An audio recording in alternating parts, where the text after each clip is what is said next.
বলবো দেখো দুধ কিনেছে, আর কি কি কিনেছে কি জানি, দেখো পাউরুটি কিনেছে, এটা মেজো ভাইয়ের দোকানেই পাওয়া যায়।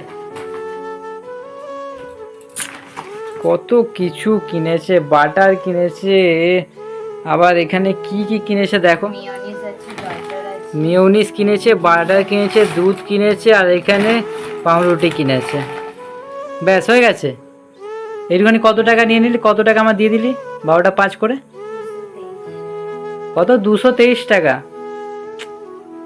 কি বলবো, সকাল সকাল আমার দিয়ে দিল 230 টাকা। কাজ থেকে এসে মানুষে একটুখানি করে, শান্তি করে। হ্যাঁ, কাজ থেকে আসছিলাম, একসাথেই আসছিলাম, ভাবলাম দোকান থেকে বলতো, দোকান থেকে আমি কিনে নিচ্ছি, বা কি দোকান থেকে কিনে দিতাম, বা কালকে সকালবেলা ঘুম থেকে উঠে কিনে দিতাম। না, হলো না। বিলিং কিটে অর্ডার দিয়েছে, বিলিং কিট, কি জানি এটা কেন খুলেছে কি জানি, সব বরদের পয়সা ধ্বংস করার জন্য করেছে। বউরা কুড়ে হয়ে গেছে আর বরদের ফকির করে দিচ্ছে। আর তোকে আমি বলে দিচ্ছি বারবার, পয়সা এরকম নষ্ট করিস না। আজকের ভিডিওটা এই পর্যন্তই রইলো বন্ধুরা। ভালো লাগলে লাইক কমেন্ট শেয়ার করতে ভুলবেন না। আমাদের মধ্যে এরকম হতেই থাকে, সব কোনো ব্যাপার।